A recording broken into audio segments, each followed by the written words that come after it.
За бидэнд энд 4 тоо байна. Миний хийх гэж байгаа зүйл бол эдгээр тоонуудыг 10 болон 100-аар таймлах юм. За бичлэгээ төр зогсоогоод үүнийг туршиж үзээрэй. За энд 2 баг нь үүсгэе. Тэгэхээр эхний багнанд бүгдээрээ 10-ийн тайм.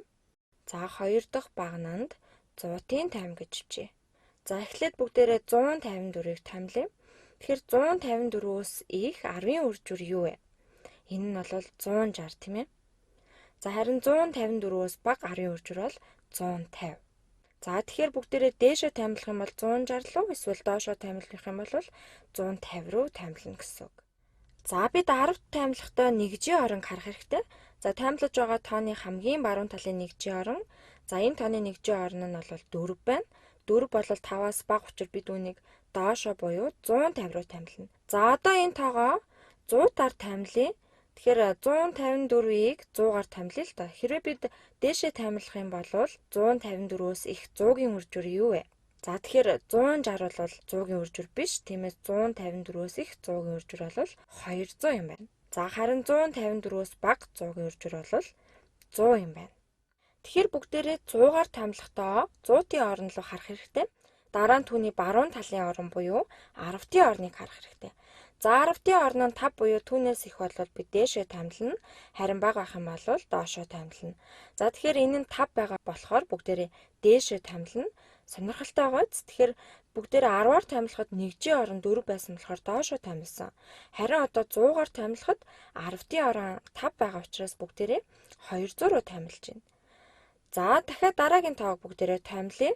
За үнэхээр сонирхолтой байна. Тэгэхээр 4674. За 4674-өөс их 10-ийн үржүүр бол 4680. 4674-өөс бага 10-ийн үржүүр бол 4670. За эхний багнаа зөвхөн 10-аар таймлаж байгаа гэдгийг санаарай заяа. За тэгэхээр үүнийг дээшээ таймлах болов уу? Доошоо таймлах болов уу? Бүгдээрээ 10-ийн орныг нь харъя л та. Энэ бол 8 байна. Тэгэхээр дээшээ таймлана гэсэн үг. Харин 7 байх юм бол доошоо таймлана гэсэн үг. За үүнийг хийхэд бол нэгжийн орон харна. За хэрвээ нэгжийн орон 5 буюу түүнээс их бол дээшээ таймлана.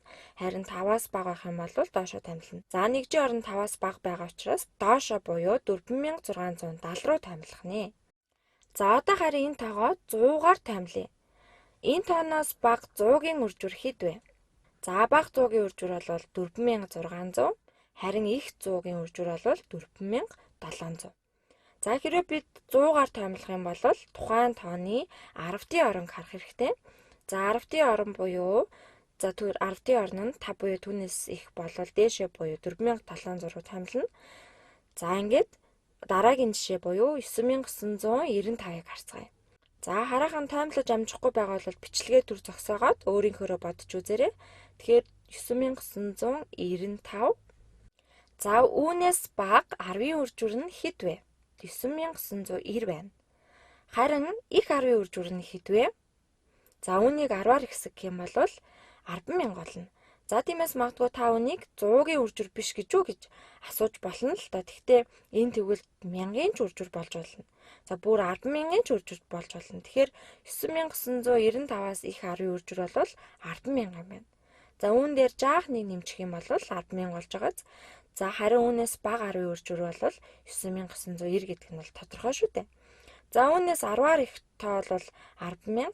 За тэгэхээр бүгдээрээ үнийг хэрхэн таймлах вэ одоо? Тэгэхээр үнийг 10-аар таймлахын тулд нэгжийн оронг бүгдээрээ харах хэрэгтэй. Нэгжийн орон 5 буюу түүнээс их бол бид үнийг дээшээ буюу 10,000 руу таймлана.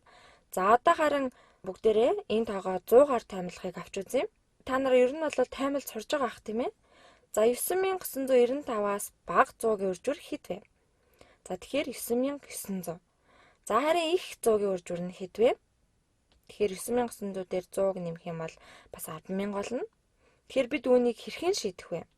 За нэгжийн оронг бол харах ерөөсөө хэрэггүй. Одоо 100-аар таймлах гэж байгаа учраас тиймээс хамгийн ойрын 100-д таймлая. За үүнийг хийхэд тулд баруун талын орон руу харах юм бол 10-ийн орон нь 5 буюу түүнээс их байна. Тэгэхээр дээшээ таймлана.